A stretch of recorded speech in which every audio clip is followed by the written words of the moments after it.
Hi, good morning. I'm Amanda Godley, and this is Chris Olshefski. We are from the University of Pittsburgh, and we are in the Department of Instruction and Learning in the School of Education. And today we're going to talk about a project that we're doing with Diane Littman, who's speaking tomorrow about a different project, on assessing literature discussions in middle and high school English classrooms. And this is a cross-disciplinary project. We're really at the beginning stages. So we're going to tell you a bit about what we've been doing so far and where we plan to go. I want to clarify from the outset that when we say English classrooms here, we mean what's typically called English language arts, with a focus on the study of literature and literacy, and not English language learning classrooms. So overall, the goal of our project is to leverage natural language processing approaches to assess and improve learning in English language arts classes at the secondary level, middle and high school, in both online and in-person environments. Where we are right now is focusing on analyzing the relationship between three features of student talk that have been shown in small-scale studies to be promising for predicting or describing the quality of a literature discussion: argument moves, specificity, and domain. And we'll explain each of those in a little bit. So, in case you don't remember back to high school, what does a good literature discussion typically look like?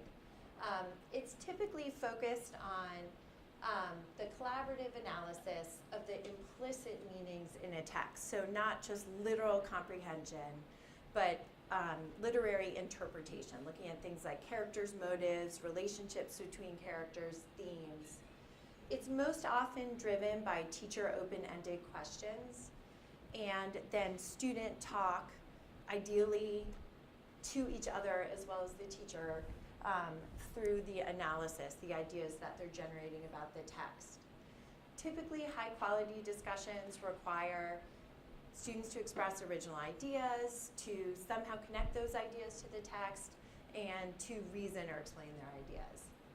And the reason we have focused on this type of activity over the other types of activities you find in English language arts is that there's a long line of research showing that text-based discussions like this have the greatest effect on student learning outcomes. In our particular project, we draw most broadly on sociocultural theory about higher order reasoning developing through social interactions, like the type of student interactions and talk one would expect in a high-quality discussion, as well as mentioned on the previous slide, the body of research showing that this high-quality talk leads to higher quality learning and understanding of content. However, in the field, particularly at the secondary level, middle and high school, most of the existing studies on literature discussions focus on the structure of the talk. So who talks when, how much teacher talk there is versus student talk, or only on the teacher talk, not the student talk. So we're particularly interested in the content of the student talk in the work that we're doing. While there have been few kind of broad-scale studies at the middle and high school level about the features of student talk and high-quality discussions, there are a number of small-scale studies, typically in one classroom, sometimes just of 30 minutes of discussion, that have pointed to some promising features that we've applied in our research. The first one is argument moves, which comes pretty directly from Toulmin, the idea that students make claims in the discussion, they use evidence from the text, they explain or warrant that evidence. And then some research showing the specificity of what students talk about is really important. So there's a difference in quality between whether students say, you know, in the book, people don't get along, versus quoting from a book or pointing to a particular scene. And then finally, more recently, in the past couple of decades, there's been more research on what we call the domain of what students are talking about. Meaning, are they talking about the text? Are they connecting the text to another text, like a recent movie they saw or an article they read? And we call that intertextual.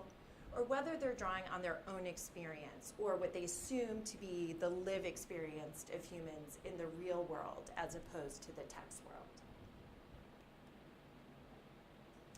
So for this stage of our project, our research question is, what is the relationship between discursive features of the student talk and discussion quality?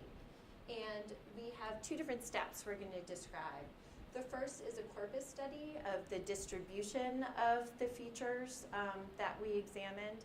And we're not going to say a lot about that, but if you have questions, we have some slides on that. And then a study of the statistical relationships between those features and expert ratings of discussions.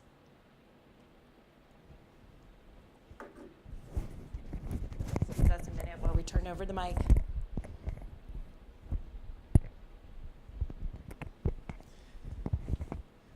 So over the past year, we've been collecting as many ELA, English Language Arts, discussions as we can, transcribed discussions. We had 32 from 11 different English teachers across the US. 15 of those discussions were whole class, 9 students to 25 students where the whole class is engaging in one topic, discussing, taking turns discussing whatever the teacher's asking them to discuss. 17 of those discussions were small groups where the students broke up into different groups, 3 to 8 students discussing different topics. These discussions covered 15 different literary texts: Macbeth, Death of a Salesman, Things Fall Apart, classic secondary English texts. And we divided these discussions into 131 different excerpts based on topic. And the topic is often defined by the teacher question. So how is Macbeth a tragic hero? And then the students go on and discuss, offer different claims and try to back those claims up about why Macbeth is a tragic hero or how he's a tragic hero. And in total, with our data set, we have 2,200 different argument moves coded. And that's our primary unit of analysis. And that's all student talk. So I'm going to give you a few examples of how we coded these things. So let me show you. All of these examples come from the text Death of a Salesman. I don't know if you've read it. It's a great play, classic English education text. So in this example, it's one student talking, and in some previous classroom discourse research, this would be one unit of analysis, so just a student turn-it talk. We segmented it into 3 different units of analysis based on argument move. So she's like really just protecting, this is talking about Linda Lohman, the wife of the main character, the salesman in Death of a Salesman. So the teacher's asking about her relationship to Willie Lohman and the student's offering an argument about that. So the student says, she's like really just protecting Willie from everything. Like at the end of the book, remember how she was telling the kids to leave and never come back? Like she's not even caring about them, she's caring about Willie. So this first unit is a claim, the student's making an argument based on their own interpretation of the text, and someone could disagree with that claim. The second's evidence backing up that claim, and the third is a warrant explaining why that evidence is appropriate for that claim. So that's the first feature that we coded for. The second feature was specificity. And as we coded for specificity, we found that to get inter-rater agreement, we really needed to define what we meant by specificity. And so we decided to have 4 different tests, basically, to determine what specificity was. And if the unit of analysis, if the argument move met one of these tests, one of these features, we called it medium specificity. And if it meant 2 or more, we coded it as high. And if it meant 0, we coded it as low. So this is 2 different students engaging in an exchange about, again, Linda Lohman, Willie Lohman's wife, the salesman's wife. And the student says, some people, they just ask for a job is just like some money. It's like, I think she already knew that they weren't going to get it, the job, but she couldn't do anything except just encourage them because that's the only thing, and that's inaudible. That's why she kind of supported it, but she already knew that they weren't going to get it. And then the student 2 responds, she was already talking about how she didn't think they were going to get it. So this first one we code as low specificity. It's not talking about one particular character or scene. It's not qualifying any details. It's not describing what they mean by job, what they mean by money, what they mean by people, what they mean by ask. It's not using content-specific vocabulary. It's not quoting from the text. It's not using content-specific terms from the text. Like the text uses the phrase well-liked a lot. She's not using that phrase or any phrases from the text. And it's not using a chain of reasoning, not explaining with a list of why what she's saying is important. So we coded that as low. The second 2, you'll notice one's significantly longer than the other, but they're both coded as medium. And the reason is they both refer to one character. They're both talking specifically about Linda Lohman. But this first one, you see, it's like she already knew. Okay, thanks. She continues to repeat herself. So it's medium specificity. The third feature we coded for was domain. Same exchange. The first one was experiential because they're drawing from world experience. It's not talking specifically about the text, and the next 2 are talking about Linda Lohman, who's in the text, so they're sticking to the text world.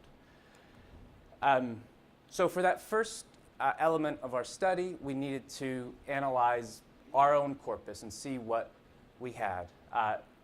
50% of our corpus was double-coded by myself and another graduate student and some undergraduate researchers. We had some pretty high kappa inter-rater agreements, so that was encouraging. The second stage of our study, we wanted to measure the frequencies of these features against some kind of measurement of quality. So how did we determine what quality was? We hired 2 English education researchers who have an expertise in classroom discourse, and we asked them to rate these discussion excerpts according to what they deemed quality. So 73 were rated, 33 were double rated with moderate agreement, but you'll see why moderate agreement might be encouraging. So we asked them to rate, this is the one we care about most, rate the quality of the literary interpretation of the text, and you can see these ratings are pretty open-ended, and we wanted them to draw from their expertise, not from our coding scheme. And so we ran multiple linear regression tests to see what features correlated to these expert raters' definitions of quality or ratings of quality. And what we saw was that through SPSS, a stepwise linear regression, high specificity, text domain, and evidence that was of medium specificity were the most important predictors of these ratings of quality. So what that means for us is that specificity of student talk, irrespective of argument move, is important. So no matter, it doesn't matter whether students are making claims, evidence, and warrants, it matters whether they're being specific. Focusing on the text domain is important, which is not too surprising. A text-based discussion should talk about the text. Uses of evidence, so in this medium evidence makes our cut. So uses of evidence of medium specificity also seem to be important. So evidence should be present in a discussion, but medium specific evidence at least. So all 3 of our discursive features make the model, argument move specificity, and we're going to build on those as we continue our research. Sorry for rushing here. So just a little bit about where we're heading and how we're envisioning our research. So we have a pretty unique corpus here with pretty high kappas. It's not usual to find a corpus like this of classroom discourse across classes. So we're pretty excited about that and trying to grow it. In another line of work that Diane's been working on, we've been able to apply argument mining and specificity classifiers to this corpus. And there's Diane and her grad student Luca's paper on the specificity work they've been doing.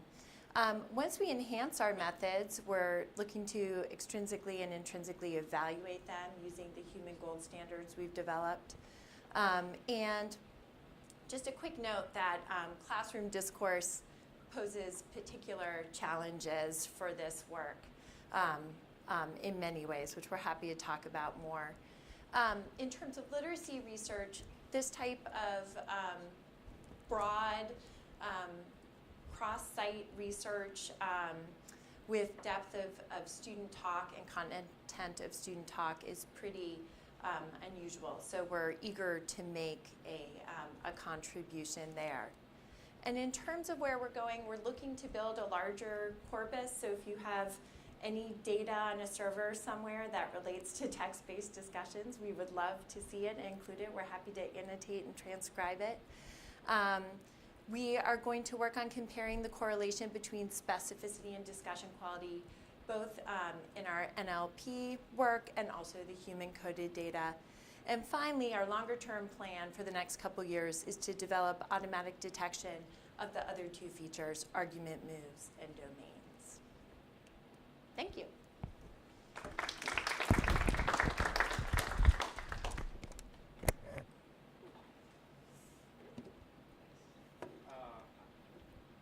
I have a quick question. So I was wondering if among the features that you've looked at, specificity, and I was wondering if there's a correlation between, let's say, high specificity and calling more from the domain of the text. So how different or how exclusive are all of these features? Do you want to answer that from how you ran your model? The correlation between the features. Okay. So I think I'm going to answer your question, which might be in kind of a roundabout way. Two things. One is that, for instance, so high specificity is extremely rare, and so the number of examples we can find with high specificity warrants is pretty small, even given the size of our corpus, which is why we're looking to grow the corpus. So I think that some of those correlations we could study and others would be more difficult, even with the size of our corpus. When we ran the regression analysis, we did look at not just the features in isolation, but also the interaction of features, so like high specificity evidence. In our original or high specificity claims, and of all of those, the only one that seemed to be important was the medium specificity evidence, because the high specificity evidence was kind of captured by that larger category of high specificity. Does that help answer the question? Okay. Technical question on the specificity analysis. I was just curious about how you divided up the idea units. So you had student one, student two, obviously second student, so that was clear. But in student one, in the discourse, the first thing they said was separated from the other, but the other one seemed to have multiple ideas. So I was just curious on the reliability of separating out the ideas and just how did you decide that? Mm-hmm. So when we segmented a student Turnet talk, we did it by argument move, not by idea. Yeah, I was just using the word idea. Oh, okay. I didn't mean, but I just didn't know what else to say. But, yeah. So and how do you, I couldn't have done that. So to be honest, I am not capable of doing what you did. So that's why I'm curious. Like, how did you do that? Go ahead. So in this exchange, what we have is this actually was also coded for argument moves, not just for specificity. So this first one is a claim. And then this one, even though there's a lot of ideas, maybe, it all seems to function as evidence for that claim, or a way to try to support that claim. And this also was another claim. Okay, I get it now, because I was confused that then you went to the next slide Yeah. and you were doing Yeah. specificity and Yeah. I didn't Yeah. get the Yeah. unit of analysis. Yeah. Okay, thanks. And to be honest, we were actually somewhat surprised that we were able to get such high kappas and such high agreement with also the segmenting, which we didn't go into. Because, this type of discussion is a pretty complex construct. Yeah, I'm kind of amazed too. Yeah.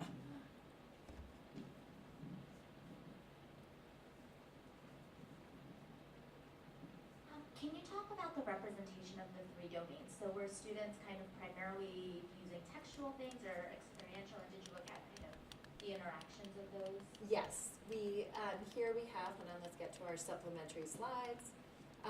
So I can do that. this is the distribution of the domain. So you can see textual domain was much higher across the discussions than the other. I'm gonna go to the, this is the distribution of argument moves, which actually has really important implications for English education because there were so many claims that were not backed by evidence and then not backed by explanation. So from an English education standpoint, this is really important to us to think about how the quality of discussions can be improved. And then we also have specificity. We did not look at the interaction between domain and argument moves, though, yet. Thank you.